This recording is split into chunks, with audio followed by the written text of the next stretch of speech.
नमस्कार दोस्तों, आज का ताजा खबर। चीन को सताने लगा डर, तो वहीं रूस यूरोप में मचा सकता है हाहाकार। तो वहीं भारत के अरुणाचल प्रदेश में घुसी अमेरिकी तोप। आखिरकार भारतीय सैनिकों ने चीनी सैनिकों को पीछे हटना के लिए मजबूर कर दिया। आइए सुनते हैं समाचार को विस्तार से। भारत और चीन के सैनिकों ने 16वें दौर के सैन्य वार्ता से सहमति के बाद लद्दाख में गोगरा और हॉट स्प्रिंग से हटना शुरू कर दिया है। दोनों पक्षों ने गुरुवार शाम एक संयुक्त बयान में कहा कि भारत और चीनी सैनिक के 16वें दौर की सैन्य वार्ता में सहमति बनने के बाद लद्दाख के गोगरा हॉट स्प्रिंग से हटना शुरू कर दिया है। पूर्वी लद्दाख में भारत और चीन के सैनिकों के बीच जारी तनाव को घटाने को लेकर ये एक अच्छी खबर है। 17 जुलाई को भारत ये इलाके चीसुल में कोर कमांडर लेवल की बातचीत में यह फैसला हुआ कि अब इस सीमा डिसएंगेजमेंट की प्रक्रिया शुरू होगी। इस बातचीत में यह फैसला हुआ कि गोगरा और हॉट स्प्रिंग यानी कि PP-15 से दोनों देश की सेनाएं पीछे हटेगी। इससे सीमा पर शांति और विश्वास बनाए रखने में मदद मिलेगी। भारतीय सेना के जांबाजी को देखते हुए चीन के सैनिकों ने अपने कदम पीछे हटाने शुरू कर दिए। आपको बता दें, जून 2020 में दोनों सेनाओं के बीच गलवान घाटी में हिंसक झड़प हुई थी, जिससे भारत के 20 सैनिक शहीद हुए थे और चीन के करीब करीब 40 से 45 सैनिकों को मार गिराया गया था। तो वहीं भारतीय सैनिक ने चीन से गतिरोध जारी के बीच अरुणाचल प्रदेश में वास्तविक नियंत्रण रेखा पर आसानी से एक जगह से दूसरी जगह ले जाने वाली M777 अल्ट्रा लाइट हॉबिचर तोप की तैनाती कर दी है। सेना के अधिकारियों ने बताया कि यह तोप 30 किलोमीटर दूर तक मार करके दुश्मन को धराशायी करने में सक्षम है। लद्दाख सेक्टर के कई संवेदनशील इलाके में हॉबिचर तोप तैनात किए जाने के बाद अब अरुणाचल प्रदेश के अग्रिम स्थानों पर इसकी तैनाती करके सेना ने अपनी मारक क्षमता को बढ़ा दिया है। जून 2020 में गलवान घाटी संघर्ष के बाद से लगभग 3500 किलोमीटर लंबी LAC के साथ सभी रणनीतिक रूप से महत्वपूर्ण क्षेत्रों में भारत अपने समग्र सैन्य शक्ति को बढ़ा दिया है। सेना के अधिकारियों ने कहा कि M777 हॉबिचर तोप की तैनाती के साथ मानव रहित हवाई वाहनों, सैन्य विमानों और निगरानी उपकरणों समेत अतिरिक्त हवाई संसाधनों की तैनाती से अरुणाचल प्रदेश में भारत की सैन्य तैयारी में बढ़ोतरी हुई है। आपको बता दें, सेना को पहाड़ी क्षेत्रों में भारी तोपों के परिवहन में कठिनाई करना पड़ता था, लेकिन जब से अल्ट्रालाइट M777 तोप आए तब से इस तरह की कठिनाइयों का समाधान आसानी से हो गया। आपको बता दें, सेना में पिछले साल बमला में 7mm M77 तोप तैनात की थी, लेकिन अब हॉबिचर को अरुणाचल प्रदेश के RALP क्षेत्र में तैनात किया जा रहा है, जिससे कई प्रमुख पहाड़ी क्षेत्र शामिल है। M777 तोप की अधिकतम रेंज 30 किलोमीटर है और यह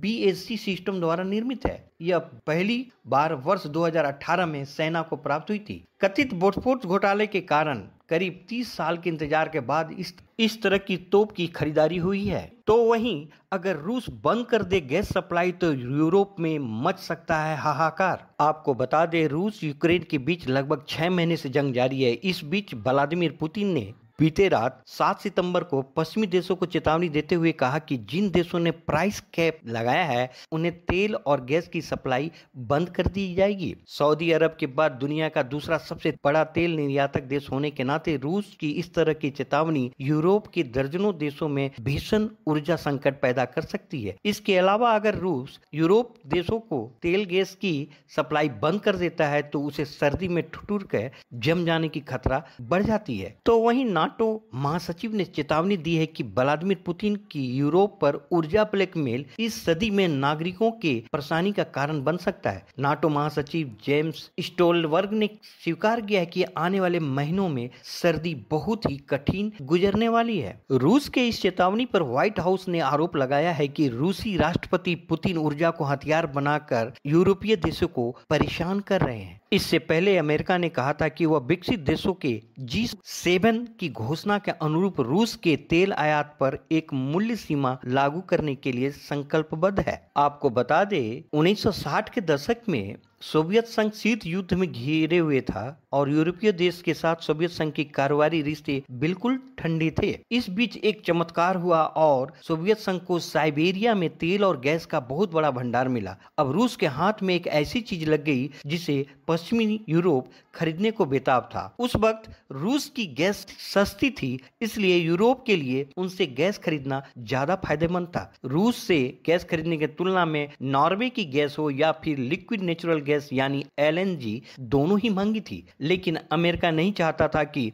यूरोपीय देश रूस से गैस खरीदे। इस मुद्दे को लेकर अमेरिका और यूरोप के बीच काफी विवाद हुए। इसके बाद यूरोप और अमेरिका के बीच एक समझौता हुआ जिसके तहत सहमति बनी कि अब रूस से वो सिर्फ 40% ही गैस खरीदेगा। आपको बता दें, जिसके कारण रूस के पास यूरोप की सबसे कमजोर कड़ी उनके हाथ लग गई। यूरोपीय देश की बात करें तो सबसे ज्यादा गैस सप्लाई जर्मनी को किया जाता है। इसके बाद Italy, Belarus, Turkey, Netherlands, Hungary, Kazakhstan, Bulgaria, Denmark, Finland और पोलैंड वो देश हैं जहां गैस की सप्लाई की जाती है। रूस इन देशों के अलावा चीन और जापान को भी गैस सप्लाई करता है।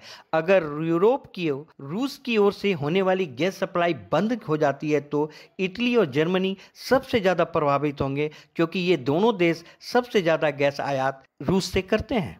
रूस के गैस से यूरोप के बड़े हिस्से में बिजली बनाई जाती है, लेकिन यूक्रेन पर हमले के बाद से यूरोप रूस के तरफ से मुंह मोड़ लेना चाहता था। हालांकि इस बीच एक अनदेखा नहीं किया जा सकता है कि रूसी नेचुरल गैस के बिना यूरोप की इकोनॉमी काफी प्रभावित हो चुकी है। हालांकि कई देश रूस का विकल्प भी देख रहे हैं। तो वहीं अमेरिका इस साल के आखिरी तक यूरोप को अतिरिक्त 15 अरब cubic metre liquid natural gas देने को तैयार हो गया है, लेकिन इसके बाद भी साल के 2030 तक हर साल 50 अरब क्यूबिक मीटर अतिरिक्त गैस सप्लाई की जरूरत होगी। यूरोप एनर्जी के अन्य स्रोतों के इस्तेमाल को भी बढ़ा सकता है, लेकिन ऐसा करने में समय लगेगा। तब तक यूरोप की स्थिति डावाडोल कर देगा रूस। तो वहीं सबसे ब्रेकिंग न्यूज आपके सामने ये है कि अपने ही सैनिकों से चीन को लगने लगा है डर। ताइवान पर घेराबंदी के बाद चीन घबरा गया है। इतना घबरा गया है कि वो अपने सैनिकों की जासूसी करवा रहा है। बड़ी खबर ये है कि चीन अपने सैनिकों को ब्रेन मैपिंग भी करवा रहा है। इसके अलावा उसने ब्रेसलेट पहनाकर उनका बायोलॉजिकल डाटा भी जमा कर रहा है। अमेरिकी एजेंसियों की रिपोर्ट में यह सबसे बड़ा खुलासा हुआ है कि चीन को डर है कि अगर वो ताइवान पर हमला करता है तो चीन के सैनिक ताइवान के नागरिकों पर हमला करने से पीछे हट सकते हैं। चीन के डर के पीछे गलवान घाटी में भारतीय सैनिकों के सामने जो हार मिली है वो सबसे बड़ा कारण है, जिसके कई चीनी सैनिक हताहत हुए थे और मारे गए थे। आपको बता दें, पूर्वी लद्दाख में जारी तनातनी को देखते हुए चीन ने 50,000 से ज्यादा सैनिक सीमा पर तैनात कर रखे हैं और भारत ने भी उतने ही सैनिक तैनात कर रखे हैं ताकि चीन की किसी भी हरकत का जवाब तुरंत और सटीक दे सके। आपको बता दें, दोनों देशों की सेनाओं के बीच कोर कमांडर स्तर की बातचीत में यह फैसला हुआ कि गोगरा और हॉट स्प्रिंग यानी PP-15 से दोनों सेनाएं को पीछे हटने के लिए तैयार किया गया, जिससे सीमा पर शांति और विश्वास बनाने में मदद मिले। सीमा पर से चीन के सैनिकों को पीछे हटने का सबसे बड़ा रीजन उनके राष्ट्रपति जिनपिंग का डर। आपको क्या लगता है, क्या चीन जानबूझकर अपने सैनिकों को पीछे कर रहा है या फिर डर है? कमेंट कर बताएंगे। इसके साथ ही जल्द मिलते हैं नए वीडियो में नई खबर के साथ।